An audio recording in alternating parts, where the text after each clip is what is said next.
Bapak dan Ibu masih ingat tentang dokumen laporan rapor pendidikan?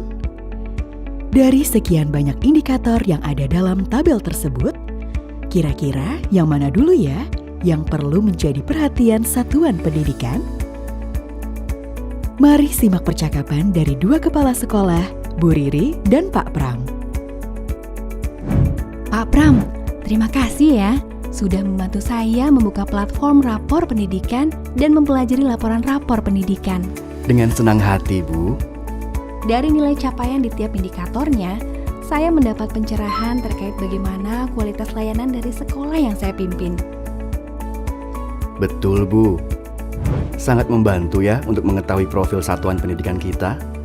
Kalau saya pelajari lagi, indikator-indikator di rapor pendidikan ini ternyata berkaitan dengan kebijakan Merdeka Belajar ya, Pak?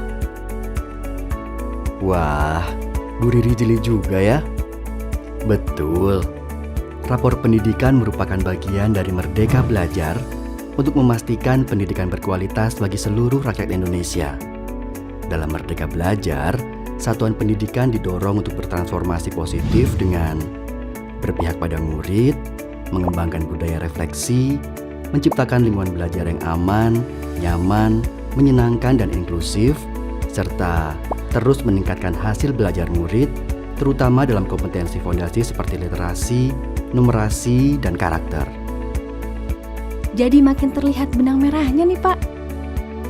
Nilai dan hasil capaian satuan pendidikan untuk poin-poin di atas tadi terdapat dalam rapor pendidikan ya.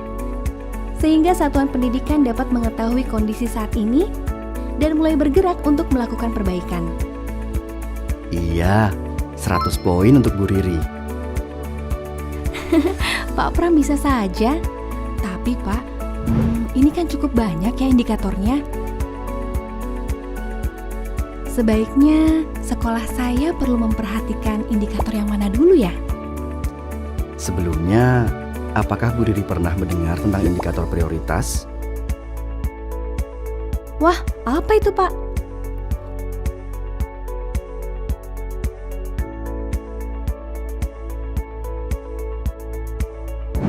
Kemdikbudristek telah mendapatkan 5 indikator prioritas untuk satuan pendidikan dasar dan menengah, yaitu kemampuan literasi, kemampuan numerasi, indeks karakter, iklim keamanan sekolah, dan iklim kebinekaan.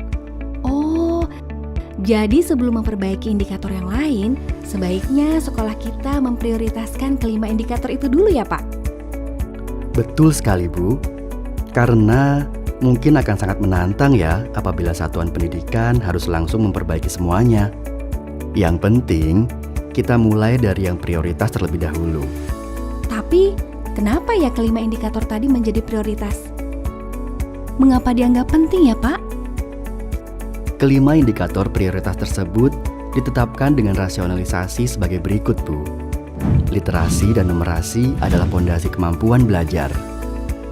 Kemampuan literasi dan numerasi meningkatkan daya saing di era berbasis teknologi dan digital terutama di kancah internasional. Dengan kemampuan literasi yang mumpuni, siswa juga akan mampu menyaring informasi yang valid di antara banyaknya hoaks yang beredar. Indeks karakter menjadi basis untuk tumbuh kembang peserta didik secara utuh. Terdapat korelasi antara kemampuan literasi numerasi dan karakter peserta didik.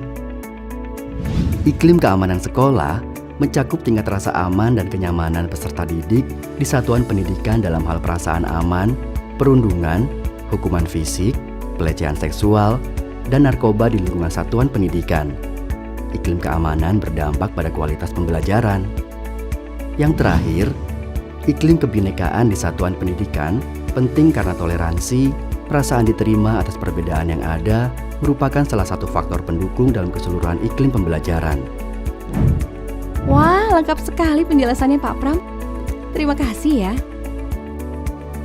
Sama-sama Bu Riri, saya juga sambil belajar dan bersiap untuk menggunakan laporan rapor pendidikan ini untuk perencanaan berbasis data. Identifikasi, refleksi, benahi ya Pak?